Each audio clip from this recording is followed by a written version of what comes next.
Hey, it's Randy Hartz here with Complete Fitness, and I'm on episode 3 of the Ask the Expert show. Now, this week, we're going to talk about, or really answer the question, how long before bed should I stop eating? You know, there's a lot of different conflicting advice out there. You'll hear a lot of people say, or make statements, they'll say, you know, after 6 o'clock at night, don't eat anything, that you shouldn't be eating anything at all. And so we're going to kind of talk about that and figure out if that's true or not. So now, meal timing is really more of an advanced strategy. And when you're talking about the timing of your meals throughout the day, you know, a lot of people will tell you do breakfast, lunch, and supper, a mid-morning and a mid-afternoon snack.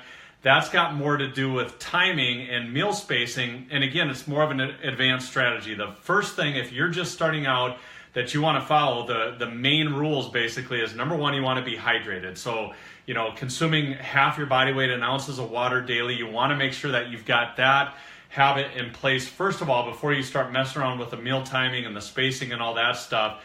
The second thing is you want to make sure that you've got an adequate amount of protein going in throughout the day on a daily basis. And there's different ways to calculate that. You know, MyFitnessPal is a great place to start.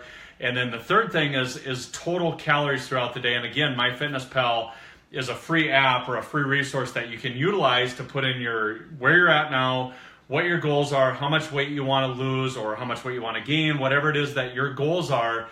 And it'll give you a calorie recommendation as well as how many grams of protein that you should be taking in. So again, that kind of, you know, figures out those first 3 rules: the hydration, the protein, and the calories. And those are the main things you want to focus on first, you know, and then we start talking about meal spacing, meal timing, the quality of the nutrition that we're putting in, and all of that stuff over time. So let's get into this question specifically about how long before bed you should stop eating. So if we follow those rules that we just talked about, you know, some people do various things. Some people do things like intermittent fasting, like they may only eat between 10 a.m. and 6 p.m. Or I've done it where I've done 11 a.m. to 7 p.m.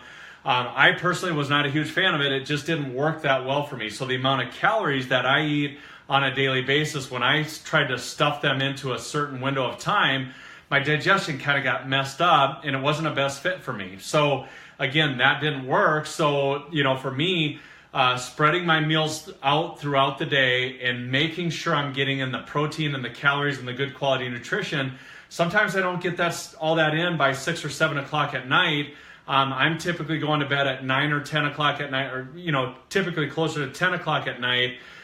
So it's like this. Imagine, where's my marker here? So imagine if I stopped eating at, say, 6 p.m., and then, you know, I went all night. Obviously, I go to bed. Then let's say I wake up first thing in the morning. Let's say I do a workout first thing in the morning at like 6 a.m. And then I don't get my first meal until 7 o'clock in the morning. Well, there's a 13-hour basic fast that you know, we've went on for overnight where we haven't put any fuel or any good quality nutrition in our bodies. And a lot of times what happens in that situation is our body can go into like a mild, almost starvation mode. So it needs good quality nutrition. It needs fuel to, you know, recover and repair after workouts and to give you the energy that your body needs throughout the day. So like for me, if I went that long of a time period, I know that my body's going to start, you know, going from an anabolic state to a catabolic state. What does that mean? Anabolic state meaning your body's maintaining lean muscle tissue and moving in the right direction. Catabolic state is it's the exact opposite. Your body's actually chewing on lean muscle tissue that you've got, and that's going to slow down your metabolism long term, and you never want to be losing that lean muscle tissue. So here's what I would say. Do what is best for you. There's not a hard and fast rule on this on when you should stop eating throughout the day. So if you find yourself hungry in the evening, definitely go ahead and eat, but make sure that you're eating the right foods. And what would I say would be the right foods? I would say in the evenings, I would veer and choose more lean proteins. I would go more towards the veggies and maybe even the healthy fats. I would want to keep the starchy carbs, the potatoes, pastas, rice, breads, things like that, I would want to keep it to a minimum. I would choose things that are easier to digest, or maybe take a longer time to digest, like the veggies and the healthy fats do, so that it's going to keep your body fueled and fed throughout the night while you're sleeping. So again, you're not going to go into what's called that catabolic state. You're going to stay in an anabolic state. So what are some good choices of things that if you're going to eat later on in the evening? Eggs are an excellent choice. So they're a good protein source. Could be cottage cheese, just a simple, maybe a protein shake that you make. I make a protein shake. I use protein powder called Muscle Gain by Advocare. I mix it with almond milk. Usually put some ice cubes in there, something to kind of sweeten it up, stevia or whatever it is. And it kind of gives you that almost ice cream type, feel right before bed, and a little bit of that sweet tooth. I think this is a great way to do it. Making an omelet, anything like that is something excellent to do later on in the evening. Now here's the other thing is you've got to know yourself. If you know that you're going to eat later on in the evening and that causes sleep issues for you, if you've got maybe digestive issues or whatever, be aware of that, and adjust accordingly. But here's the thing.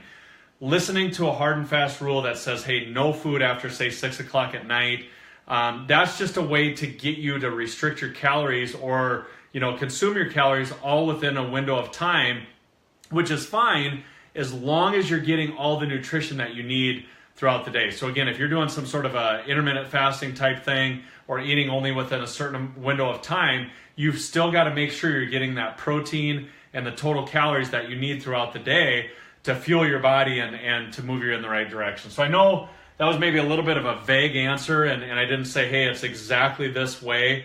But a lot of times with nutrition, it varies based on the person. And that's where you want to get with a professional to really help you dial things in, based on your goals, your lifestyle, and your habits and where you're currently at. So hopefully that helped shed some light on this topic and uncover some things.